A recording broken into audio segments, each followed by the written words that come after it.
Chargers rookie running back Omarion Hampton reportedly had his best practice of the offseason on Monday, and we haven't seen much of him, but what we have seen has been very encouraging.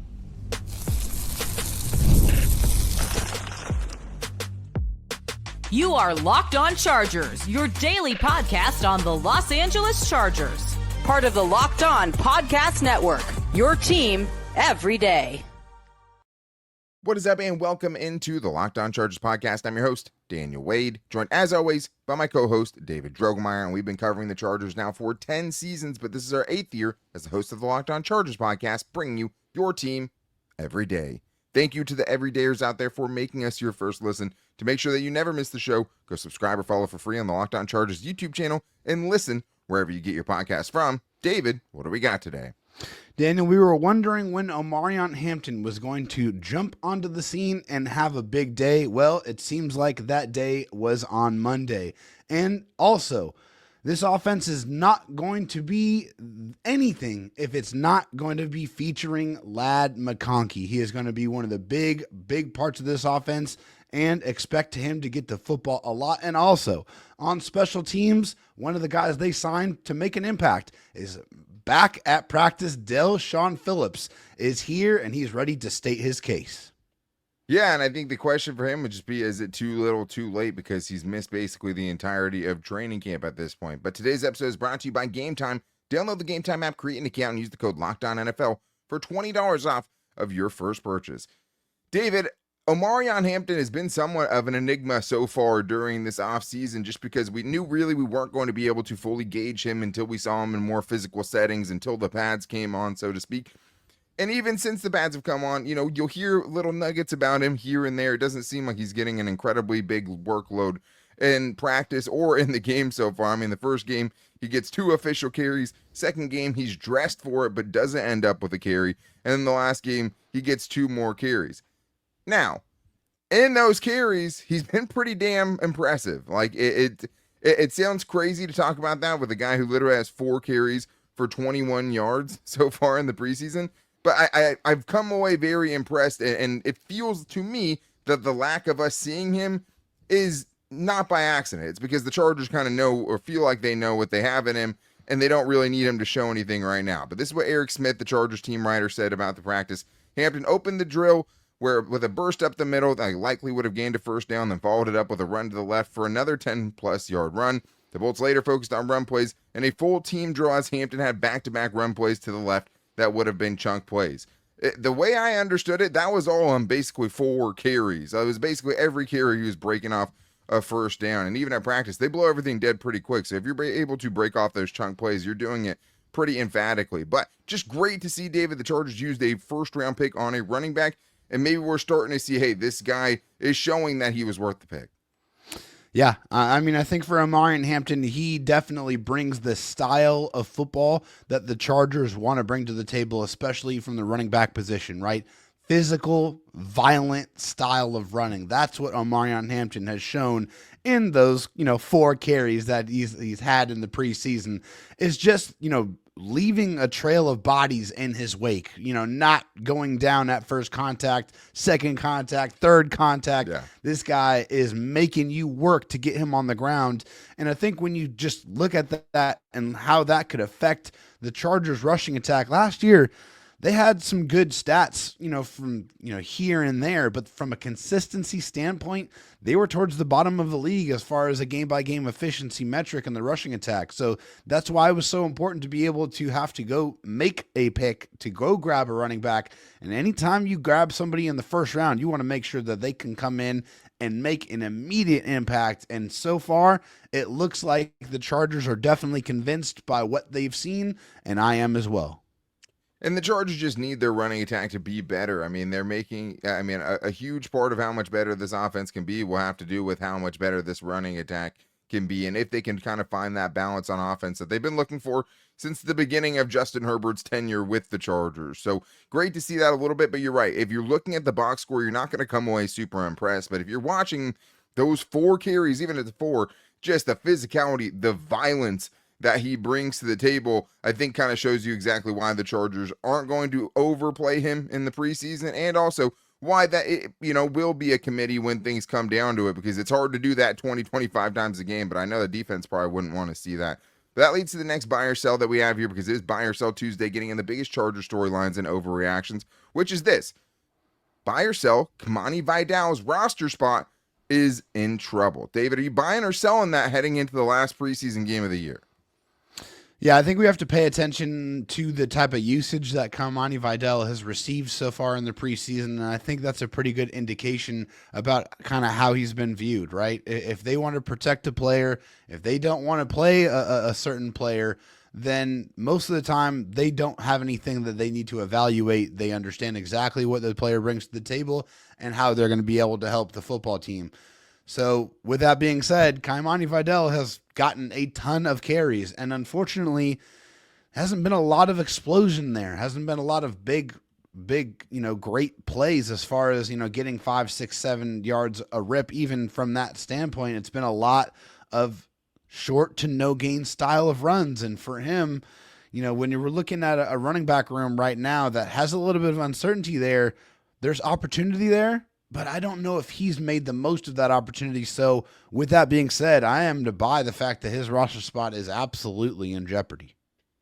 Yeah, and it's so hard, man, because the Chargers' backup offensive line has just been abysmal. Like, for This Rocket, is true. For Hassan Haskins, for whoever it is out there, maybe why we're not seeing more of Omarion with the first team, after the first team unit left, is just because, like, you literally have just 5 dudes out there, like a literal 6th round pick, a bunch of undrafted free agents. Because of all the depth that we praised throughout the offseason, you're already having to use 2 of your best depth pieces, your 2 best depth pieces, Trey Pipkins and Jamari Sawyer, in the starting lineup. So yeah, the other thing that, you could read into is obviously Hassan Haskins not having to get a carry in that last game, maybe showing you how they feel about him or where he stands on this roster. We wanted to wait and see if he was at Monday's practice, and he was. So it was not injury related, it seems. Nope. So that means, hey, they didn't think they needed to see anything. He's been pretty impressive running the football, more impressive than we thought he would be. But this is kind of the ultimate wild card.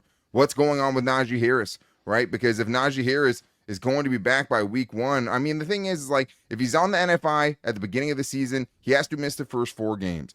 So if you think he's going to come back week 2, if he comes back tomorrow and is fully padded, or out there doing much more, maybe you can have that conversation. But where things are trending right now, it seems like it's going to take a miracle for him to be out there in Brazil. And also it feels like at this point, you're not convinced he's not going to be on the NFI list and have to miss the first 4 games, which potentially opens up another roster spot. So maybe you're talking about Haskins and Vidal and Rocket Sanders all potentially making it after Omarion Hampton, which is still very much in play, I think, at this point. But the running game has to be successful, but maybe there's a way that they can help open things up, and that's what Athir has in mind today. Daniel, David, Athir, buy or sell Tuesday in overreaction. Herbie looked good on Saturday. My buy or sell is the passing game need to be cooking early in the season to open up that running game. I'm buying it. What do you got to say?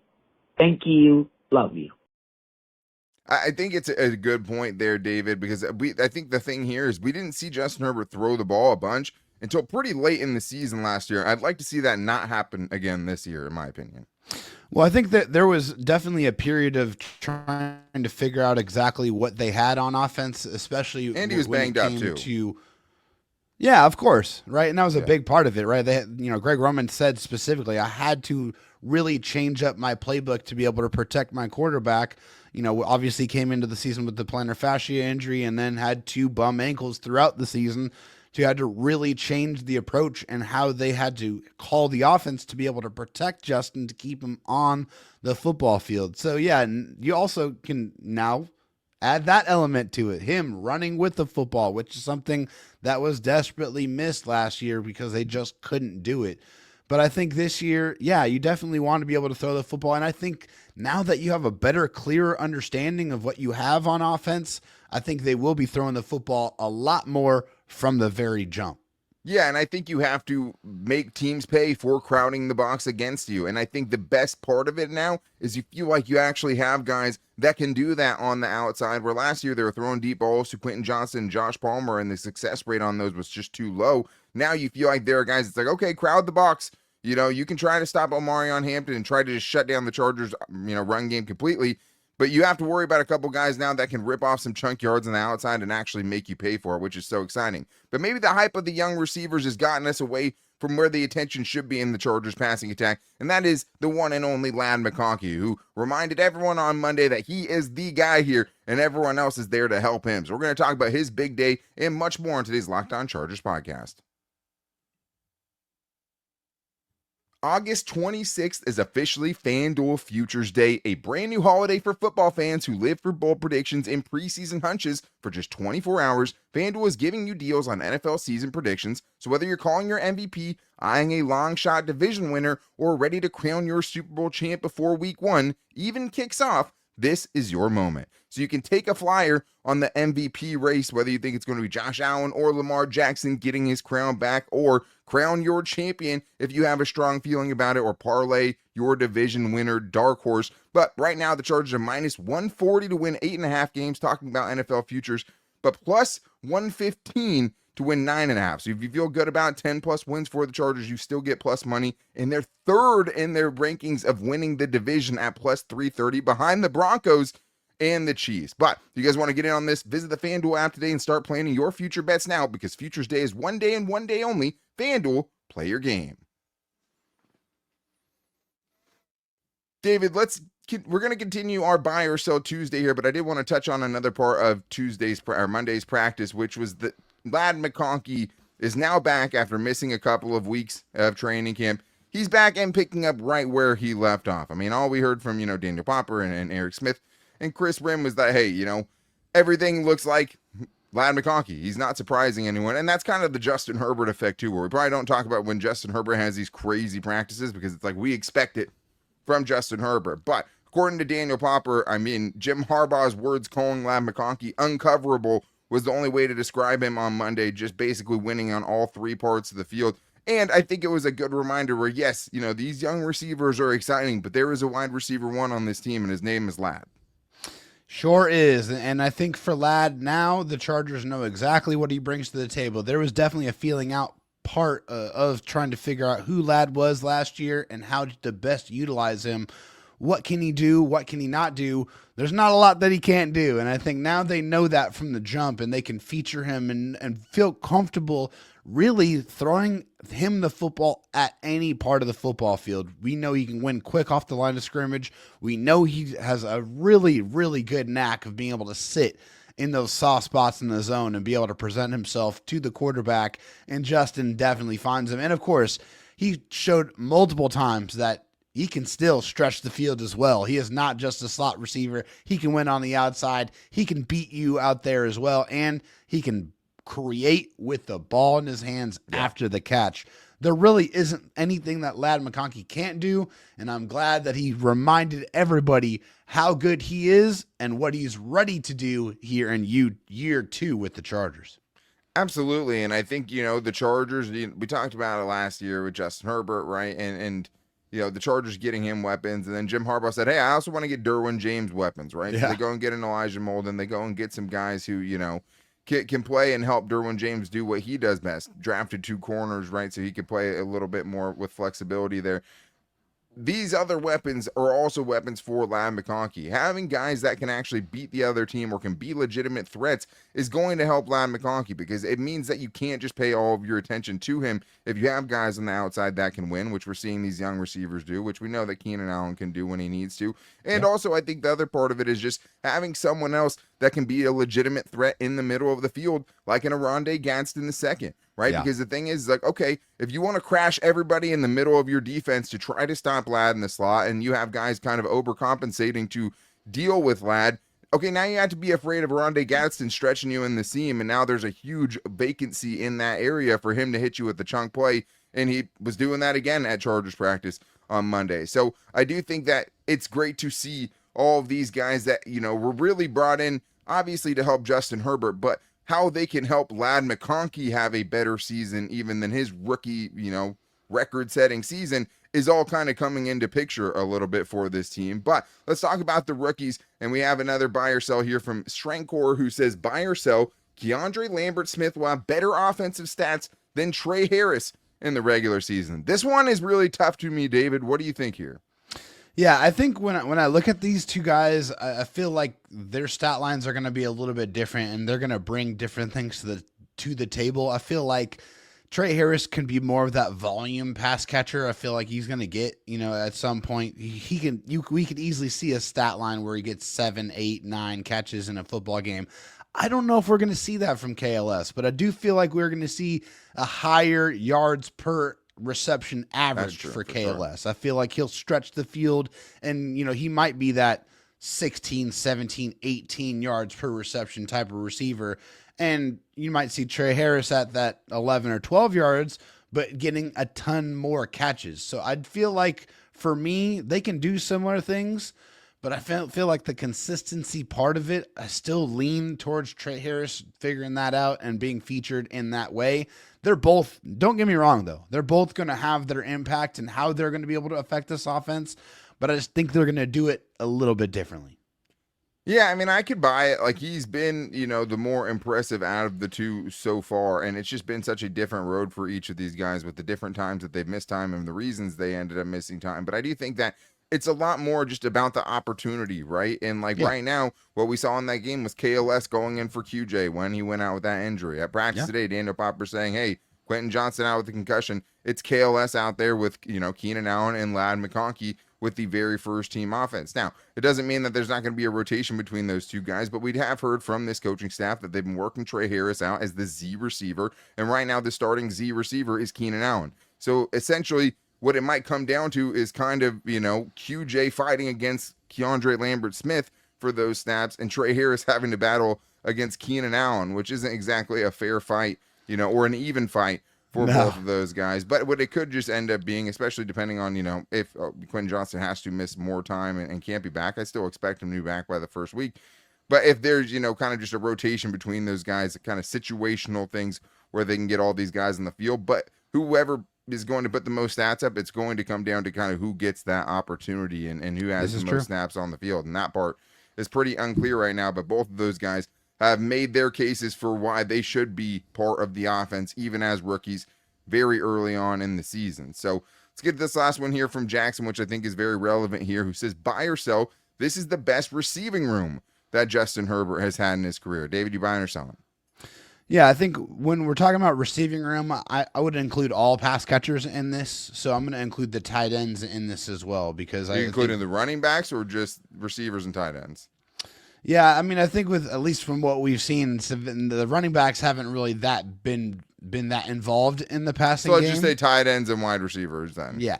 Tight ends and wide receivers, I'm going to say, yeah, definitely. I do feel like it is the most talent that Justin Herbert has had at his disposal. I really like Tyler Conklin, what he brings to the table. He's just very reliable. Rondé Gatson, just more of that receiving threat, a guy that can really threaten the scene that you were talking about earlier in the show. He's been a guy I'm really excited to see how he's going to be able to make his mark on the offense. And then, the receivers, Ladd McConkey, a true number one. And then Keenan Allen, another guy that can really get wide open, has great chemistry with Justin Herbert, Trey Harris, KLS, Quentin Johnson, all guys that have traits and things that they can bring to the table that can really help this offense and really make it difficult for defenses to really zero in on trying to take one person away. Because when you do, that leaves another one-on-one opportunity for one of these other guys that have showcased the ability to win in those one-on-one opportunities. So hopefully that continues and bleeds from the preseason into the regular season, which I think it will. So I'm going to buy it. I do feel like this is the most talented slate of pass catchers that Justin Herbert has had. Yeah, it's interesting. I mean, I think talent-wise, you're right. I mean, the question is if it's the best. And I think that's the part that makes it tough, just because obviously you're banking on, 3 rookies in that conversation to be going out there and having major contributions as rookies. So I go back to, 2021, you have Keenan Allen, Mike Williams, both, younger in their primes. Yeah. You have Josh Palmer as a rookie. You have Jared Cook. Like, I'd rather have Tyler Conklin and Rondé Gatson and Will Dissly over Jared Cook by himself, which is basically what it was back then, but yeah, there's also a year, 2023, where you have Quentin Johnston and Keenan Allen and Mike Williams and Josh Palmer all in the same tight end room, same receiver room. Then you have Jared Everett at tight end that year. I mean, yeah, I think it's the most talented for sure. But I think, a lot of this is just going to come down to the offensive line, honestly, and just, how much time they can give Justin Herbert, because he was putting up numbers 2021, pretty banged up off, not a great offensive line that year either. Still able to put up a 5,000 yard season, have his most productive season from at least a gross production standpoint. But yeah, I mean, I think this absolutely has a chance to be his best receiving room yet. But I think the most exciting thing about it, David, is honestly just if all of these guys really work out, and I think Gadsden and Trey Harris and KLS have all given you plenty of reason to think that, man, they might have hit on these guys again. All of those guys are going to be under contract through 2027 on rookie contracts. That is just how you build a team when you have a highly paid quarterback and you have 2 tackles you're going to have to pay. You have those guys that can produce, one of the most exciting young receiving rooms in the league, and they're all on rookie contracts through 2027. That's good team building. And man, if Joe Ortiz really hit on all those guys, we might have to build him a statue. But we still have much more to get into on this Buy or Sell Tuesday, including the news that Del'Shawn Phillips is back, a guy they brought in to be a special teams ace. Does he still have a chance to make this 53-man roster, making this tough roster decisions even more difficult? And also, does Justin Herbert have a new girlfriend? Everyone's talking about it. We have all that and more in today's Locked On Chargers podcast.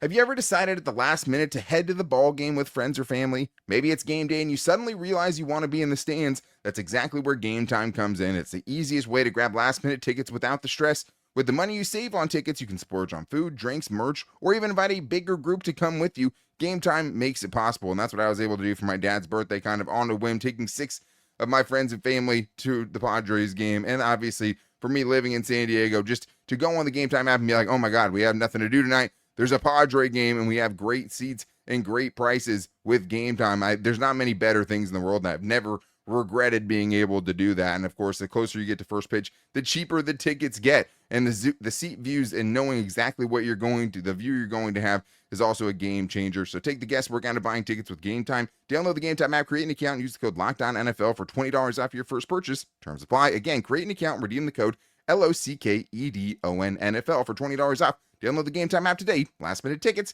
lowest price, guaranteed. David, we still have more to get into on this Buy or Sell Tuesday because kind of out of nowhere, Del'Shawn Phillips is back, adding kind of another wrinkle into a 53-man roster prediction that I'm not looking forward to from the standpoint of all the tough decisions that the Chargers are going to have to make. Getting harder out here, Dan. And I didn't think it could with how many guys have been so impressive so far. But thank you to the everydayers out there for making us your first listen. If you need a second listen, make sure to check out the Locked On Fantasy Football Podcast with hosts Vinny Iyer and Michelle Madjuk. Listen every day to prep for your fantasy draft so you can brag to all of your friends about being the fantasy champion on YouTube and wherever you get your podcast from. David, this was inspired by the news that Del'Shawn Phillips passed his physical, was taken off of the physically unable to play list, and is now back in the fold in the Chargers 53-man roster battle. But it kind of felt like that ship has sailed. Honestly, it kind of did. But then I heard what special teams coordinator Ryan Ficken had to say today. And David, just the vibe of that sentiment when kind of asked if he had an uphill battle to make the 53 made me feel like we might have to start reevaluating who we think is going to make this team. For sure. I think when they brought in Del'Shawn Phillips, it's like, okay, cool. This is a guy that's going to come in and, kind of be that special teams demon. But then we didn't see him on the field at all, right? Yeah. And so it's like, okay, well, maybe that ship has sailed, because if your major application to this team is special teams, then there are other people that are shown that they can do what you are doing so far. And when Chargers special teams coach Ryan Ficken was asked about whether this would affect his spot to make the 53-man roster, he explicitly said no, that it would not have any effect on that, which is very interesting. But that just means that Del'Shawn Phillips was kind of that hand-picked option to be that ace for Ryan Ficken. Yeah, he said, on my end, for my small little world with the special teams, no, because of his track record, the conversations we have, he is a squared away guy. So I think that tells you that, if the roster decision comes to what does Ryan Ficken want with those last couple of roster spots, that Del'Shawn Phillips definitely still has a chance to make this roster, even after missing the first 2 preseason games and missing all of training camp. He was put on the PUP list before training camp, and he just came back. He's still not fully at practice, so it is a situation to monitor. We'll see if he can play this season, but it feels like he's telling you he's a veteran. We don't need to kind of vet him, right? We don't need to see what he has. We know what he brings to the table. But let's get to this next one here from Shaggy, who says, buy or sell, Troy Dye should be starting at linebacker alongside Deion Henley. I say buy, says Shaggy. David, what do you say? Yeah, I think when you look at, these two players, they actually were not on the field very much differently than each other. So when you look at it, it was 318 snaps on defense for Troy Dye last year, which was the most by 117 defensive snaps that he's had in his NFL career. And then last year for Denzel Perryman, he only played 340 defensive snaps, and it's because he only played in 11 games. So whether Troy Dye is out there as the starter or not, I think at least he showed last year that he can play linebacker at a competent level and that you can feel pretty good about what he brings to the table. He has good instincts and run support. Still a liability in pass defense, which obviously Denzel Perryman is as well. If you look at their numbers as far as receptions allowed, it's pretty high, which is typical of the linebacker position. But I like Troy Dye. I feel like he's always been really solid. I don't know if he should be starting over Denzel Perryman, because I don't know if what he brings to the table is so much better than what Denzel does. At least what for sure is that Denzel Perryman brings that wood to work. He brings the power. He has that stopping power to be able to put guys on the ground and stop them in their tracks. And so I feel like from that perspective, I still like Denzel out there, but I appreciate that Troy Dye is a quality football player and elevates the quality of that room. Yeah, I don't think it's crazy at all. I think we know exactly what Denzel Perryman's limitations are. And even, with the checkdowns and some of the numbers statistically with the coverage last year, I think that Troy Dye is pretty easily, in my book, a better coverage linebacker than Denzel Perryman is at this point in his career. We saw it in this last game. Obviously, almost had the interception off of Stetson Bennett, making plays in coverage. We've heard him making plays in coverage so far this offseason. 2 at practice. I think Troy Dye was probably their second best linebacker last year behind Deion Henley. Obviously, Denzel Perryman missed a lot of time last year, so it's not a full, examination or an evaluation for him. But yeah, I don't think it's crazy at all for Troy Dye to potentially be starting next to Deion Henley. I just think that it's going to be Denzel, and it's probably going to be a little bit of a rotation, but it seems very clear that Junior Colson is not going to be the starter next to him at this point. And it's hard to feel, great about where he's at in his development at this point. But let's get to this next one here. Buy or sell. We haven't talked enough about Tremont Morris Brash. David, I brought this up because I think a lot of the talk has been about Caleb Murphy. And, when looking at the numbers for Tremont Morris Brash after having a great preseason last year, has followed it up again this year.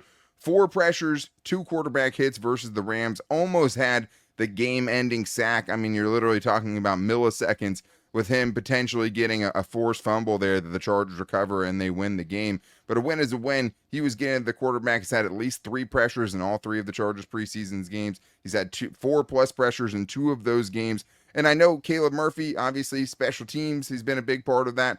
But this was brought up by Tyler Schoon. Tremont Morris Brash has actually played more special team snaps than Caleb Murphy so far this preseason. He's played 24, where Murphy has played 20. So the main point of bringing this up is maybe this is a closer conversation between those two than maybe we've made it out to be so far. Well, and also Tremont Morris Brash has been here, right? This is a guy who's kind of been here a little while, trying to catch on with the Chargers, trying to really break through. He's been really close, right? He's been a guy that's been on that borderline, that's been really right there. And I think this is just another kind of quality performance by him, just showing hey, I'm going to show up and I'm going to produce. 11 pressures so far in the preseason. That's quality work. He is impacting the game every single time he's on the field, and he's doing it on defense and on special teams, which obviously if you're going to be one of those back end of the roster type of pass rushers, you have to be able to make your mark on both. So Tremont Morris Brash definitely being slept on a little bit, but if you look at it and you watch him play, he's not slept on because he's been producing. Yeah, he's been producing. Obviously, yeah, he's been here since last year. Caleb Murphy caught on with the Chargers last year, signed to the practice squad midseason, got elevated a couple of times. Tremont Morris Brash spent all of last season on the Chargers practice squad. But last year, it was Joey Bosa, Thule, and obviously Bud Dupree and Khalil Mack you're trying to make the roster against, where it's a little bit different this year with an unknown commodity in Kyle Kennard, who's been hurt and hasn't had a chance to show literally anything. So this is all made tougher with the news about Delshon Phillips and his potential roster spot. I don't know what's going to happen, but I do think it is closer between Caleb Murphy and Tremont Morris-Brash than maybe the narrative is right now out there. And he's also Tremont TMB has had some really good plays setting against the run and setting a physical edge and drawing running plays out to let his defense get there behind him. He's had some really impressive just technique type of plays, playing his role in the defense type of plays to me so far. So let's get to this last one here. The talk of Twitter on Monday from Garrett, G-Man himself, saying buy or sell Madison Beer and Justin Herbert rumors. Am we buying or selling that? So this is crazy. I mean, if you would have told me that Justin Herbert potentially had, an influencer, famous singer, girlfriend in the year 2025, I would have told you were probably nuts. But obviously, some pictures have come out of Justin Herbert visiting her at a shoot. I had to talk to my wife about this because I'm so far out of the loop on pop culture stuff. I found out that she's a singer, model, influencer. I would just say, Justin, good for you, first of all. But per Dumois, who I guess is the tea spiller in this case, Justin Herbert was at some sort of Madison Beer shoot. And in the picture, I mean, you can tell it's 100% Justin Herbert in that picture. So it definitely seems like something is going on there. I mean, it definitely kind of gives him a little bit of aura, it seems like, with the fan base who's been freaking out about it. But if I had to, I think I'm buying it, at least from what I've seen. I mean, maybe, circumstantial evidence at this point. But Justin Herbert might have a famous girlfriend and might be putting himself in the spotlight, which just seems absolutely nuts to me, David. Yeah, a little bit. But hey, I mean, let's not forget Justin Herbert is 6'6", 250 pounds, shredded, and oh, by the way, incredibly intelligent. So is it really that much of a surprise that he is catching the eye of a young, beautiful singer? No, absolutely not. And hey, I feel like this only just raises the aura of a guy that at least when he's on the football field, he has unlimited aura. So now that aura is spilling off outside of the football field, and he's starting to be somebody who is making a little bit of noise in the public, which is definitely not a very Justin Herbert-like thing to do. No. Not a surprise at all that she would be potentially interested or that he would be either. I think the thing is, obviously, this doesn't mean that they're romantically involved, but out of all the Justin Herbert dating rumors that we've heard out there, whether it's Taylor Bisciotti, whoever it is, this one seems like it has the most actual evidence for it. So this is how we fight back against Taylor Swift. You have your Taylor Swift Chiefs. We have our Madison Beer. We'll be Madison Beer, part of the Madison Beer fan club if that's what it takes to take down, the reigning AFC West champs. But that's going to wrap things up for today's show. Make sure you guys are back here tomorrow with the latest coming out of Chargers practice and the latest Chargers news. To do that, go follow or subscribe for free on the Locked On Chargers YouTube channel and listen wherever you get your podcast from, as well as finding the show every day on all of our social media, where you can also hit us up for fan shows like today. You can give us your buy or sells at Locked On LAC on Twitter, at Locked On Chargers on Instagram, and our Locked On Chargers Facebook page. If you want to call into the voicemail line, and I apologize because we had a lot of good voicemails that we're still going to try to get on the show, just a lot of good buy or sells, but there was just a lot to get into today. Maybe we'll try to use those throughout the week this week just because you guys really came through for us. But you can call into the voicemail line at 323-524-7924 and give us your 30-second Chargers buy or sell or question. But make sure you guys are back here tomorrow for the latest on the Chargers, because they do have a practice tomorrow and we'll be here talking about it. But until then, guys, take it easy and go Bolts.